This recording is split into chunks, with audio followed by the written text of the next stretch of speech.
People who follow news very closely are well aware that Mark Rubio has been doing an awful lot of work down there in Cuba. Trump has cut off their Venezuelan oil, and Cuba is running out of gasoline. They're about to give in. The people want their own government, so Rubio's down there trying to open it back up.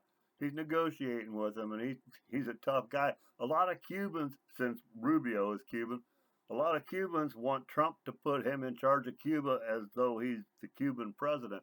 But something that's going to happen when this opens back up again, and I have full confidence that it will.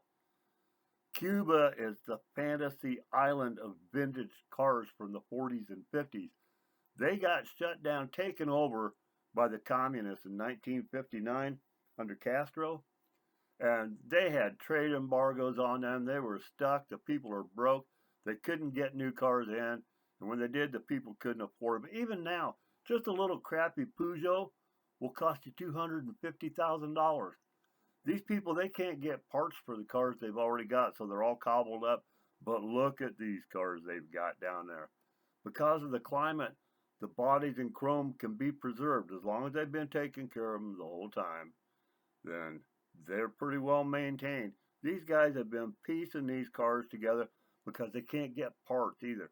A lot of smuggling goes on. Anytime you have a country like that, there's a lot of smuggling that goes on. How they do that on an island, I don't know, but they get it done.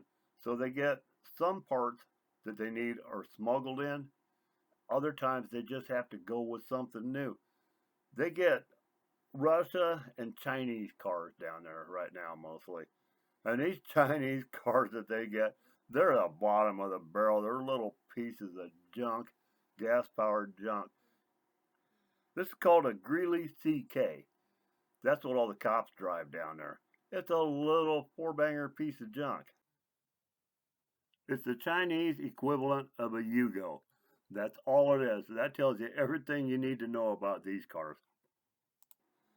Anyway, they don't have much choice. The Russian engines are a little bigger, and I don't know if they're V8 or V6 or if they're inlines. I don't know anything about Russian engines, but a lot of these cars, when the engine gets too bad, they've had to replace them with Russian engines. And I assume when they change the Russian engine out, they got to put in the Russian transmission too, because you all know how that goes. The things have to be able to bolt up. Anyway, these guys have become masters at doing this. If you've ever been to a Good Guys Rod and Custom car show, that's what Cuba looks like. On a daily basis out on the streets, that's what Cuba looks like. They got some pretty weird colors. All these cars are going to need paint. But a lot of these bright colored paints, I think, are probably covering up flaws in bodywork. These people are limited. They got to make do with what they can get. And they are very clever at doing it. So there's going to be, they've got about 70,000 of these things down there. Rubio's going to open up trade with America. That means those are going to be available for purchase. Now, there's going to be a lot of builders, a lot of custom rod guys that are going to be interested in these. I don't know how they will come to the U.S. I don't know if people will go down there and buy them in mass. I don't know how willing the people of Cuba will be to sell them, but they've only patched these together because they have to. They've got some other weird brands down there that I've never heard of. They're mostly like the little European weird cars that nobody here wants, the little boxy things. You know, it's just ugly, ugly junk. I don't know if they're going to want to sell off all their old cars, but the truth is, it's going to be a while before Cuban citizens have money for replacing them and buying anything. Although, you know, Trump, when he opens something up, it's open for business. That means both ways. We're going to get everything we can from Cuba. Cuban cigars will be legal in America.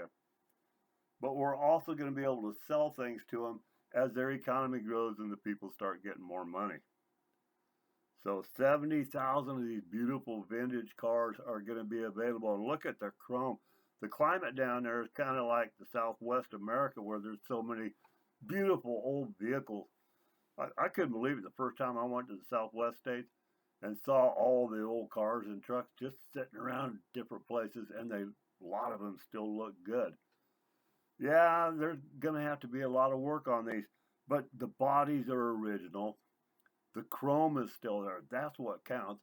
Because truthfully, Everyone knows that the hobby rebuilders and the custom guys, chances are they're going to drop in a Chevy small block anyway, right? I mean, that's what usually happens, unless they want more horsepower and they go with something like LS series engine.